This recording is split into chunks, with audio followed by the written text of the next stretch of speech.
आज सूत्र है न वेति विभाषा। न अव्ययपदम, वा अव्ययपदम, इति अव्ययपदम, विभाषा प्रथमा का एक वचन। फिर से बोलेंगे, न अव्ययपद, वा अव्ययपदम, इति अव्ययपदम, विभाषा प्रथमा का एक वचन। सूत्र का अर्थ करेंगे, न इति निषेधार्थः, वा इति विकल्पार्थः, अनयोः निषेध विकल्पार्थयोः विभाषा संज्ञा भवति। क्या अर्थ हुआ? न इति निषेधार्थः, वा इति विकल्पार्थः, अनयोः निषेध विकल्पार्थयोः विभाषा संज्ञा भवति। न का अर्थ होता है निषेध और वा का अर्थ होता है विकल्प। तो निषेध और विकल्प इन अर्थों की विभाषा संज्ञा होती है। अर्थात किसी भी सूत्र में यदि विभाषा कहा जाएगा तो उसका तात्पर्य क्या होगा कि पहले तो नहीं होना, फिर उसके बाद उसमें विकल्प हो जाना। ठीक है। सामान्य रूप से आप ये समझ लीजिए कि 3 प्रकार की विभाषाएं होती हैं: प्राप्त विभाषा, अप्राप्त विभाषा और प्राप्ता प्राप्त विभाषा। नोट करिए, प्राप्त विभाषा, अप्राप्त विभाषा और प्राप्ता प्राप्त विभाषा। ये तीनों का तात्पर्य क्या है? प्राप्त विभाषा यानी प्राप्ते विभाषा इति प्राप्त विभाषा। तात्पर्य हो गया कि किसी सूत्र से कोई भी कार्य प्राप्त था, नित्य प्राप्त था, फिर उसके बाद किसी विशेष स्थिति में उसको क्या कर दिया? विकल्प कर दिया। ठीक है। किसी भी सूत्र से कोई कार्य नित्य प्राप्त था किंतु उसको किसी विशेष स्थिति में विकल्प कर देना, ये क्या हो गया? प्राप्त विभाषा, यानी प्राप्त होने पर विभाषा। बात समझ में आ गई? फिर दूसरा क्या है? अप्राप्त विभाषा। किसी अन्य सूत्र से प्राप्त नहीं था और सीधे उसको विकल्प से ही प्राप्त कराया। किसी अन्य सूत्र से प्राप्त नहीं था किंतु पहली बार में ही जब वो कार्य प्राप्त हुआ तो किस में हुआ? विकल्प से हुआ। ठीक है। तीसरी स्थिति ये होती है कि कुछ स्थिति में प्राप्त और कुछ स्थिति में अप्राप्त, कुछ स्थिति में प्राप्त और कुछ स्थिति में अप्राप्त, तो उसको हम क्या कहेंगे? प्राप्त और अप्राप्त विभाषा। बात समझ में आ गई? उसी को उभयत्र विभाषा भी कहते हैं। इसी को क्या कहते हैं? उभयत्र विभाषा भी कहते हैं। जैसा आप देखो कि विभाषा दिक् समासे बहुव्रीहि सूत्र है। ठीक है। ये क्या करता है? बहुव्रीहि समास में दिशा है ना, दिशावाचियों का जब बहुव्रीहि समास है तो उसमें विकल्प से सर्वादियों की सर्वनाम संज्ञा होगी, जबकि सर्वादीनि सर्वनामानि से नित्य प्राप्ति थी। सर्वादीनि सर्वनामानि ने क्या कहा कि सर्वादिगण पठित शब्दों की नित्य सर्वनाम संज्ञा होगी। तो चाहे वो बहुव्रीहि समास हो, चाहे वो दिशावाचियों का समास हो, चाहे तृतीया समास हो, कोई भी समास हो, सर्वत्र नित्य प्राप्ति थी। इसने क्या कह दिया कि दिक् समासे बहुव्रीहौ विभाषा सर्वनाम संज्ञा भवति, कि दिशावाची बहुव्रीहि समास में विकल्प से होगी। तो सर्वादीनि सर्वनामानि से नित्य प्राप्त था, प्राप्ति में विभाषा हुआ, इसलिए विभाषा दिक् समास से बहुव्रीहि सूत्र कैसा है? प्राप्त विभाषा है। ठीक है। इसी प्रकार से अब आप देखिए, जैसे प्रथम चरम तयाल पार्थ कतिपय नेमाश्च, इस सूत्र में विभाषा की अनुवृत्ति आती है। ठीक है। तो इसमें क्या स्थिति है कि प्रथम चरम जो सूत्र है उसमें जो तय प्रत्ययांत शब्द है, ठीक है ना, तो जो उसमें उभय शब्द पढ़ा है वो तय प्रत्ययांत है, तो उसमें तो प्राप्त था। और प्रथम चरम है ना, और अल्प अर्ध कतिपय नेम, इन शब्दों को सर्वनाम संज्ञा की प्राप्ति नहीं थी। प्रथम चरम इत्यादि शब्दों को सर्वनाम संज्ञा की प्राप्ति थी नहीं थी, किंतु इसी में एक शब्द पढ़ा गया है। कौन सा? तयप। जो तयप प्रत्ययांत शब्द है तो उनमें से जैसे उभय शब्द है तो उभय शब्द को तो प्राप्त थी, तो कुछ में प्राप्त है कार्य और कुछ में प्राप्त नहीं है, इसने क्या कर दिया? सब में विकल्प कर दिया। तो ये कौन सी विभाषा हो गई? उभयत्र यानी प्राप्त अप्राप्त विभाषा। कुछ में प्राप्त और कुछ में अप्राप्त, इसलिए ये कौन सी विभाषा हुई? प्राप्ता प्राप्त विभाषा। ये कौन सी हो गई? प्राप्ता प्राप्त विभाषा। ठीक है। और इसी प्रकार से कुछ सूत्र ऐसे होते हैं कि जिनमें हम प्रारंभ से ही कोई कार्य क्या करते हैं? विकल्प से करते हैं। प्रारंभ से ही कोई कार्य क्या करते हैं? विकल्प से करते हैं। जैसे आप देखिए द्वंद्वेच सूत्र है, उसने कहा कि द्वंद्वे समासे सर्वादीनि सर्वनाम संज्ञकानि न भवन्ति। द्वंद्व समास में सर्वादियों की सर्वनाम संज्ञा नहीं होगी, यानी द्वंद्व समास में सर्वादियों की सर्वनाम संज्ञा का बिल्कुल सर्वथा निषेध, यानी अप्राप्त हो गया। अब विभाषा जैसी सूत्र आ गया, उसने क्या कह दिया कि द्वंद्व समास में जस परे रहते विकल्प से सर्वनाम संज्ञा हो जाएगी। तो सर्वनाम संज्ञा की अप्राप्ति थी, उस अप्राप्ति में जस के परे रहते विकल्प से विधान कर दिया, तो ये कौन सी विभाषा हो गई? अप्राप्त विभाषा। बात समझ में आ गई? विभाषा का तात्पर्य होता है एक बार होना, एक बार ना होना। तो 3 प्रकार की विभाषा है। तो जो नवेति विभाषा सूत्र है ये प्राप्ता प्राप्त विभाषा के लिए है। नवेति विभाषा सूत्र किसके लिए है? प्राप्ता प्राप्त विभाषा के लिए है मुख्य रूप से। एक तो ये आपको समझना है। दूसरी बात यहाँ पर यह है कि ये न का अर्थ निषेध और वा का अर्थ विकल्प, इसकी विभाषा संज्ञा होगी।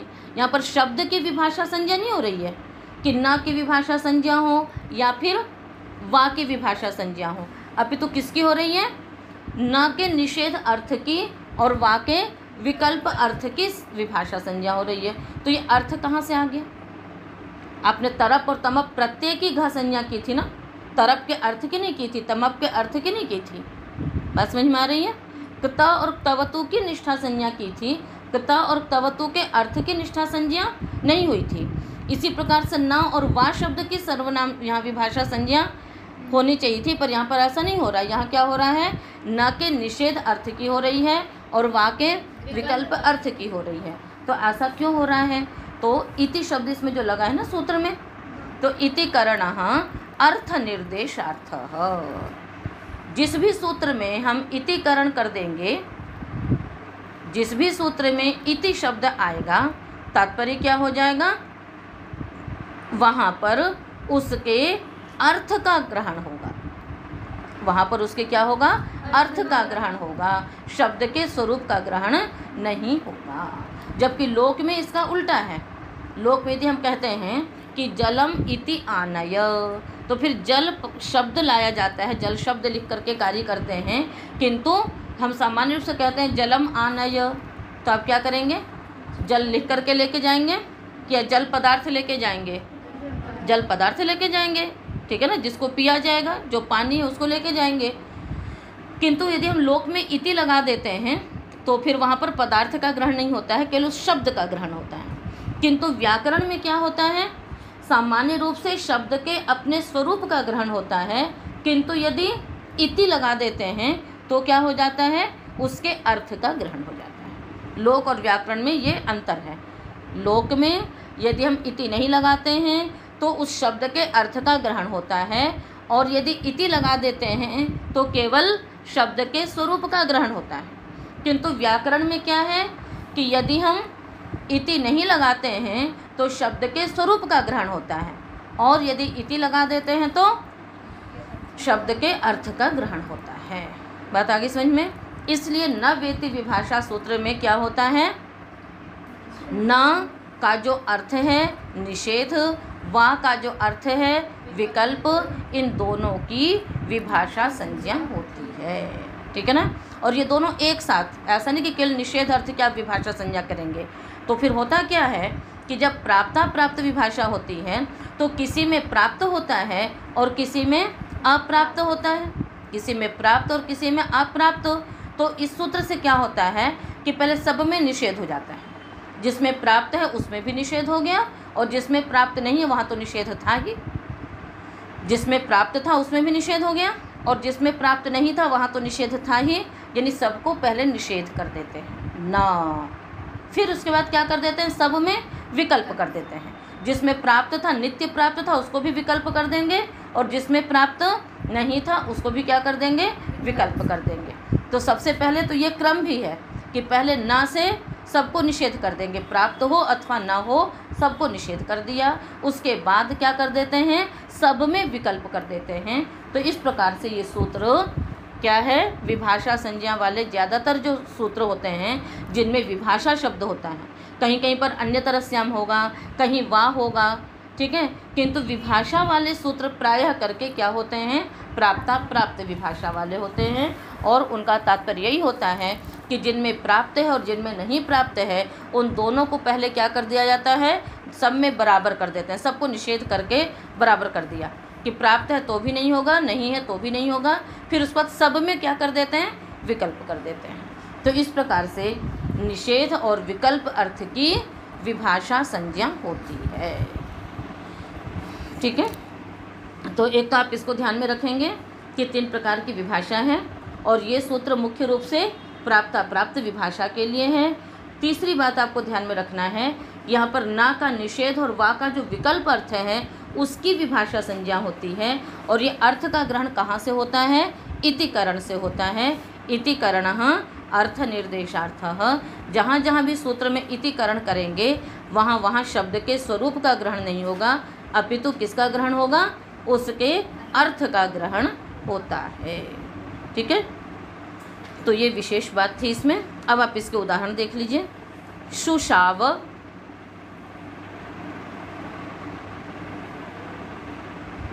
शिश्वाय, शुशाव शिश्वाय, शुशुवतुः शिश्वियतुः,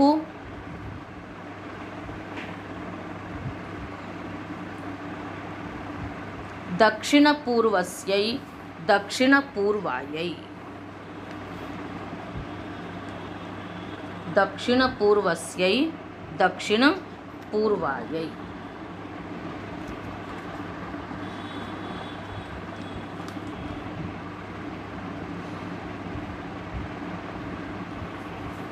ठीक है,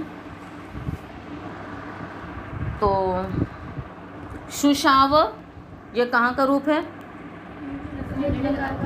लिट लकार के प्रथम पुरुष का एक वचन है। धातु क्या है इसमें, टू ओष्वी गति वृद्ध्यो हो, धातु है इसमें टू ओष्वी गति वृद्ध्यो हो। टू ओष्वी रखा, इत संज्ञाएं करिए। टू की आदरणीय टुडवा से इत संज्ञा, ओ की उपदेश जनुनासिक इत से इत संज्ञा करके क्या शेष बचा, श्वी। क्या शेष बचेगा, श्वी। भूमादयो धातु से धातु संज्ञा करेंगे। धातुओं के अधिकार में सूत्र है परोक्षे लिट, सूत्र निकालेंगे परोक्षे लिट 3-2-115।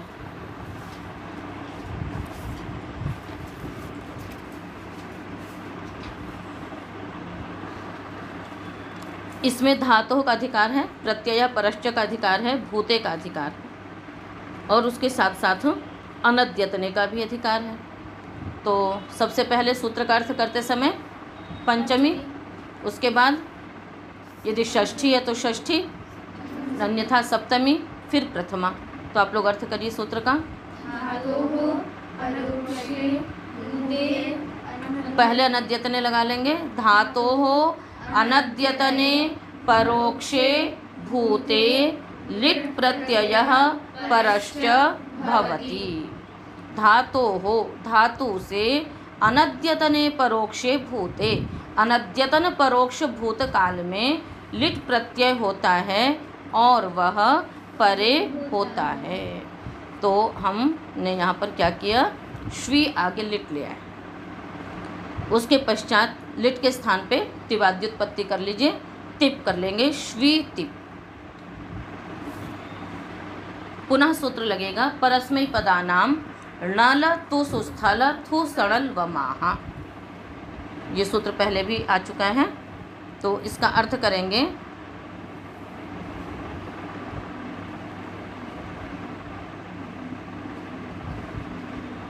तीन 4-82 सूत्र का अर्थ होगा लादेशानाम परस्मैपदानाम स्थाने यथा संख्यम नल अतुस उस थल अथुस अ नल व म इत्येते आदेशाः भवन्ति। लस्य का अधिकार है, इसलिए लादेशानां परस्मैपदानां स्थाने यथासंख्यम नल अतुस उस थल अथुस उस नल व म इत्येते आदेशाः भवन्ति। लादेश जो परस्मै पद अर्थात लकार के स्थान पे जो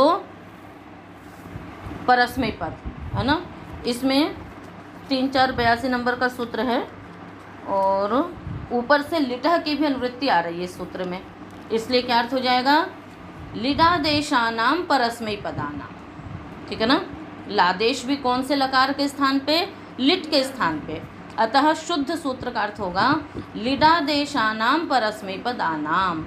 लिट के स्थान पे जो परस्मै पद आदेश हुए उनके स्थान में भी क्रमशः नल अतुस उस थल अथुस अ नल व म ये आदेश होते हैं। तो यहाँ तिप है, तिप के स्थान पे क्या आदेश हो जाएगा, नल। तो श्वी नल, नल का क्या शेष बचेगा, अ। इसके पश्चात सूत्र लगेगा विभाषा श्वेः 6:1:30।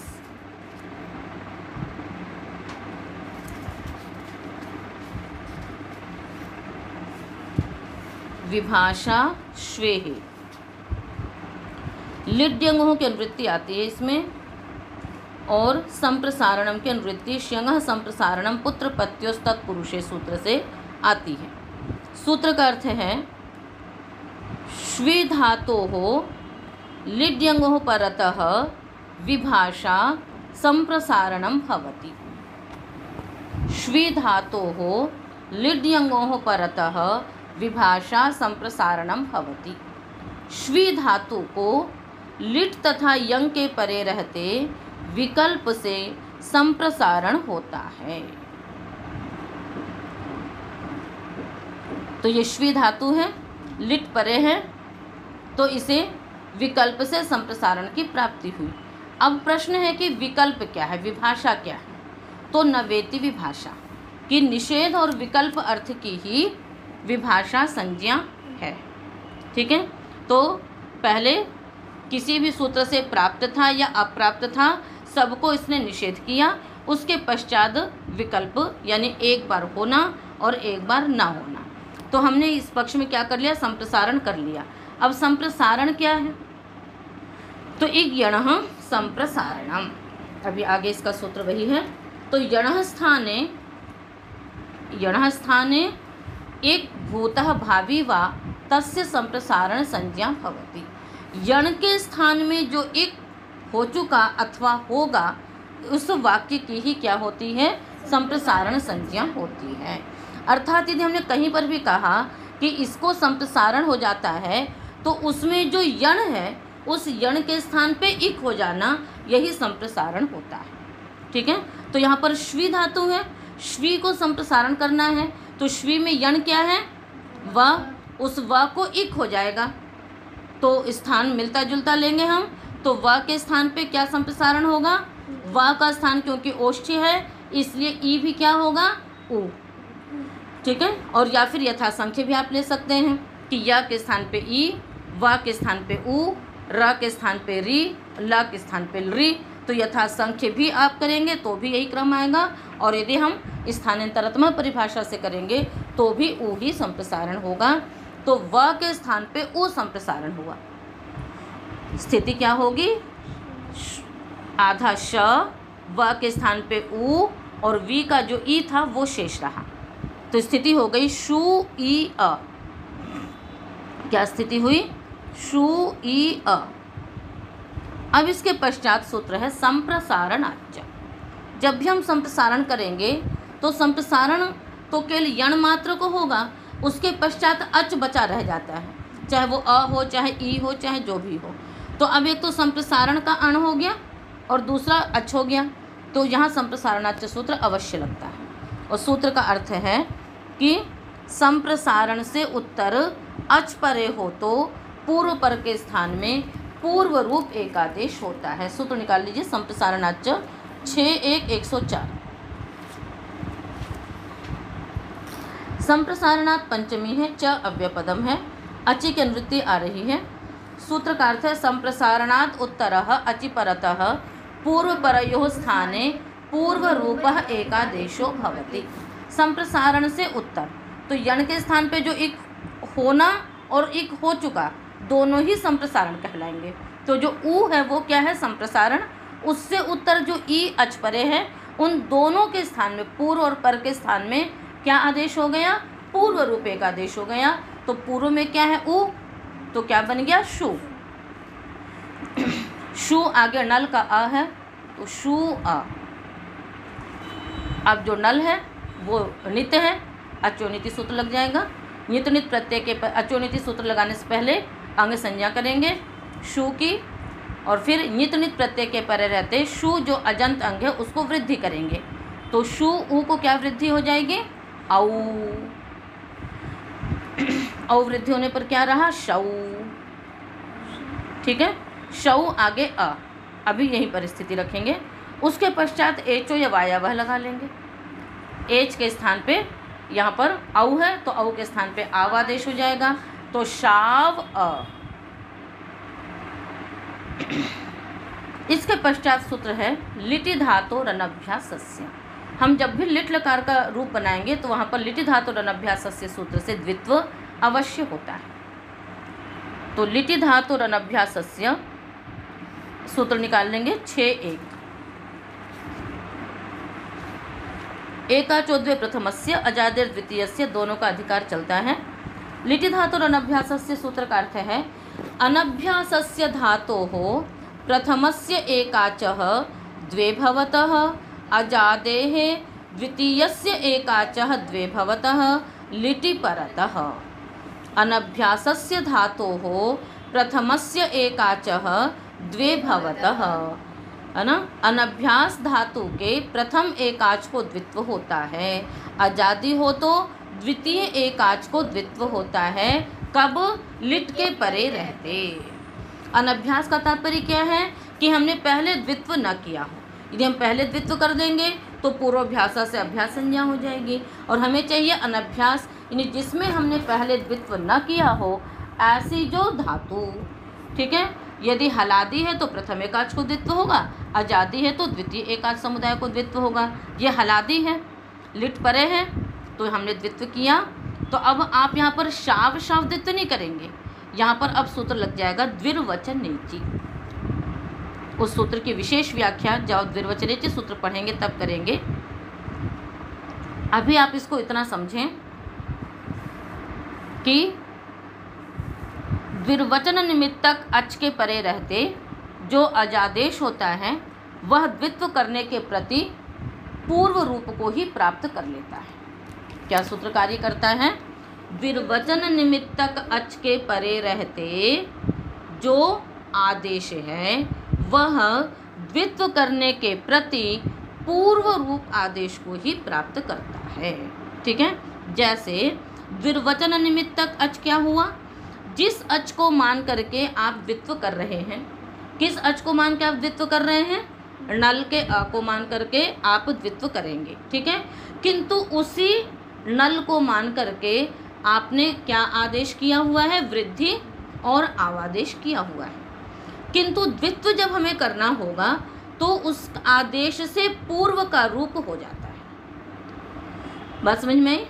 द्विर्वचन निमित्तक अच के परे रहते जो आदेश हुआ वह द्वित्व करने के प्रति आदेश से पूर्व के रूप को प्राप्त कर लेता है। अब यहाँ पर आपने क्या किया था, द्विर्वचन निमित्तक अर्थात द्वित्व जिसको मान के कर रहे हैं, यदि उसी अच को मान के आपने कोई आदेश किया था तो द्वित्व करने के प्रति आदेश से पूर्व के रूप को वो प्राप्त कर लेगा। तो आपने नल अच को मान करके यहाँ पर क्या किया, द्वित्व करने जा रहे हैं, किंतु उसी नल को मान करके आपने वृद्धि की थी। ठीक है, तो जब हम द्वित्व करना होगा तो हम क्या करेंगे, वृद्धि से पूर्व वाला जो रूप है वो आदिष्ट हो जाएगा। तो वृद्धि से पूर्व क्या स्थिति थी, शु। ठीक है, तो आप द्वित्व क्या कर लेंगे, शु, ठीक है ना, और शु तो थी ही, किंतु जिस स्थिति में भी आप वो कर रहे हैं, शाव आपने बना लिया है, शाव से पहले की स्थिति क्या थी, शाव से पहले की स्थिति क्या थी, शव, है ना। संप्रति जो द्वित्व करने से पहले की स्थिति आप उसको कर लेंगे, तो क्या द्वित्व करेंगे, शव शाव अ। जो द्वित्व वाला रूप होगा वो पहले वाला रूप बन जाएगा और बाद वाला तो जो भी है वही रहेगा, तो शव शाव अ, ठीक है। अब इसके पश्चात हम क्या करेंगे, द्वित्व करेंगे, तो पूर्वाभ्यास से पूर्व की अभ्यास संज्ञा करेंगे, उसके पश्चात ह्रस्व सूत्र लगाएंगे। ह्रस्व सूत्र इसका अर्थ है अंगस्य अभ्यासस्य ह्रस्व भवति, अंग के अभ्यास को ह्रस्व होता है, तो ये अंग संज्ञा तो है ही नल के परे रहते, उस अंग का अभ्यास क्या है, शव, उसको ह्रस्व होगा। अब औ को ह्रस्व क्या हो, तो उसके लिए भी सूत्र है, हाँ ऊ तो होगा, पर क्यों ऊ ही होगा, तो उसके लिए सूत्र है एच इघ्रस्वादेशे, एच इघ्रस्वादेशे। यह सूत्र क्या करता है, ह्रस्वादेशे कर्तव्य।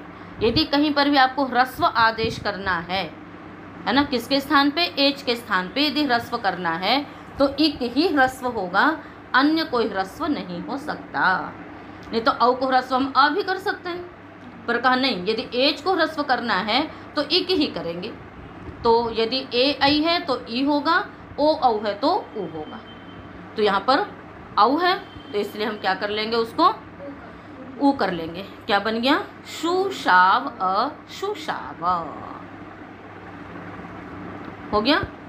तो यहाँ पर हमने सबसे पहले क्या किया, हम धातु लेकर के आए टू ओ श्वी, उसके पश्चात टू और ओ की इत संज्ञा कर ली, श्वी की भूवादयो धातु से धातु संज्ञा, धातु संज्ञा करने के पश्चात परोक्ष लिट से लिट आएगा, लिट के स्थान पे तिवाद्योत्पत्ति करेंगे, फिर उसके पश्चात परस्मै पदानाम नल अतुसु स्थल अथुसु नल व माह से नल आदेश करेंगे, फिर श्वी नल पुनः विभाषा श्वे सूत्र से संप्रसारण करेंगे।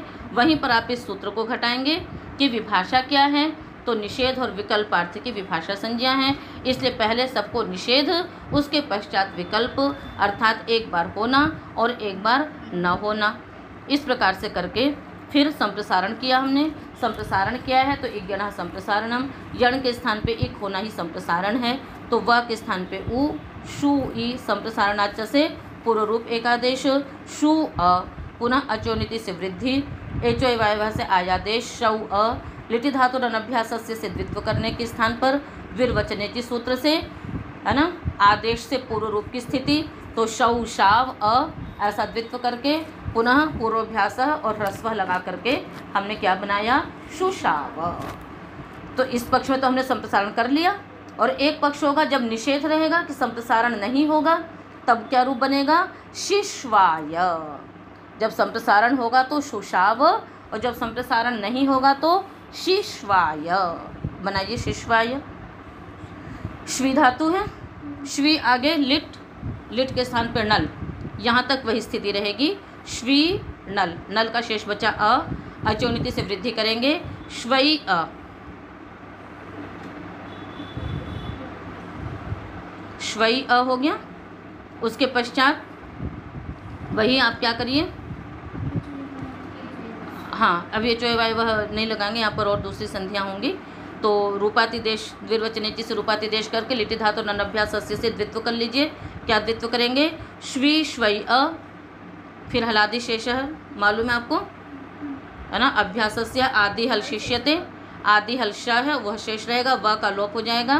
क्या स्थिति हो गई, शी श्वई अ, उसके पश्चात एचो वाय वह से आयादेश कर लीजिए। क्या बन गया, शिश्वाय अ शिश्वाय हो गया, शिश्वाय बन गया ना।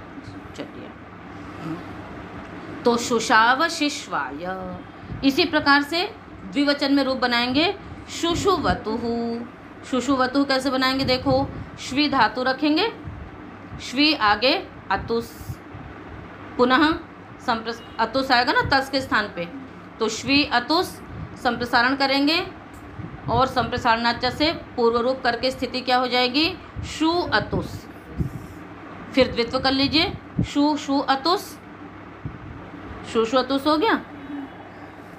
यहाँ पर जब शु अतुस है, यहाँ पर अतुस अर्धातुक मान करके शु को गुण की प्राप्ति होगी। शु अतुस, इस स्थिति में अतुस अर्धधातुक है लिट् सूत्र से, अतः गुण की प्राप्ति होगी। किंतु एक सूत्र लगता है असंयोगा लिट्कित,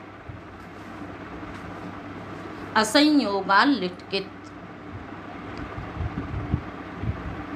सूत्र का अर्थ है असंयोगान्तात् धातोः परः अपित् लिट् कित्वत् भवति। असंयोगान्तात् धातोः परः अपित् लिट् कित्वत् भवति। असंयोगांत धातु से उत्तर जो अपित लिट है वह कित्वत माना जाता है। अपित सार्वधातु गित्वत होता है और अपित लिट कित्वत होगा। कार्य दोनों का एक ही है। अब इस स्थिति में क्या हुआ कि जो अतुस है वो अपित है, टिप सिप में पित हैं, किंतु अतुस इत्यादि अपित लिट हैं, ये कित्वत हो गया। कित्वत होने से क्या हो जाएगा, किंग इति च से गुण का निषेध हो जाएगा।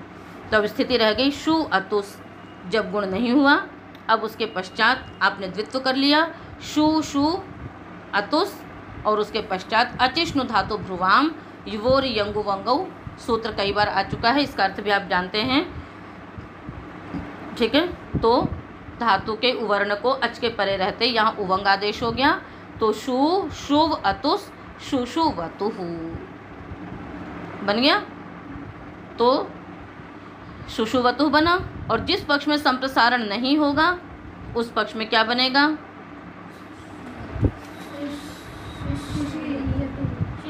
शिश्वियतुः। कैसे बन जाएगा, श्वी अतुस। यहाँ पर भी गुण की प्राप्ति, फिर असंयोगा लिट कित से गुण का कित्वत करके गुण का निषेध करेंगे। श्वी अतुस हुआ, उसके पश्चात द्वित्व कर लीजिए, श्वी श्वी अतुस, पूर्वाभ्यास हलादिशेषः श्वी शी श्वी अतुस, और फिर अचिष्णु धातु भ्रुवम युवोर यंगु वंगौ से यंग आदेश करके क्या हो जाएगा, शिश्वी अतुस शिश्वियतुस। स को ऋतु विसर्ग कर लीजिए, शिश्वियतुः बन गया। सिद्धि समझ में आ गई आपको। एक ही सूत्र मुख्य है, विभाषा श्वे है, शेष आपको फिर संप्रसारण क्या है, इन सबको ध्यान में रखना है। तो विभाषा का तात्पर्य भी समझ में आ गया कि पहले निषेध हो जाना, उसके पश्चात विकल्प यानी एक बार होना और एक बार न होना। अब उसी के आगे और उदाहरण है दक्षिण पूर्वस्य दक्षिण पूर्वायै। ये सिद्धियां आप पढ़ चुके हैं, विभाषा दिक् समास से बहुव्रीहि हो, तो वहाँ पर भी आपको यही बताया था कि जो प्राप्ति हो अथवा ना हो तो एक बार सबको निषेध हो गया, प्राप्ति थी उसमें भी निषेध कर दिया, और निषेध करने के पश्चात पुनः विकल्प हो गया कि यहाँ पर कार्य एक बार होगा एक बार नहीं होगा। तो यही होता है दक्षिण पूर्वस्य दक्षिण पूर्वायै में कि सर्वनाम संज्ञा विकल्प से हुई। जब सर्वनाम संज्ञा हुई तो सर्वनामना स्याट ह्रस्व से स्याट आगम हुआ, जब सर्वनाम संज्ञा नहीं हुई तो स्याट आगम नहीं हुआ। सिद्धियाँ आप पढ़ चुके हैं, पीछे की आप एक बार उसको कापी अपनी पलट करके देख लेंगे। तो इस प्रकार से ये न वेति विभाषा सूत्र आपका पूर्ण हुआ। तो इसको ठीक से देखेंगे, ठीक से विचारेंगे, और इसको आप लिख भी लेना कि इति के कारण से यहाँ पर अर्थ शब्द उसमें न का निषेध अर्थ, वा का विकल्प अर्थ आता है, और किस प्रकार से यह सूत्र कार्य करता है। तो इस प्रकार से यह सूत्र संपन्न हुआ।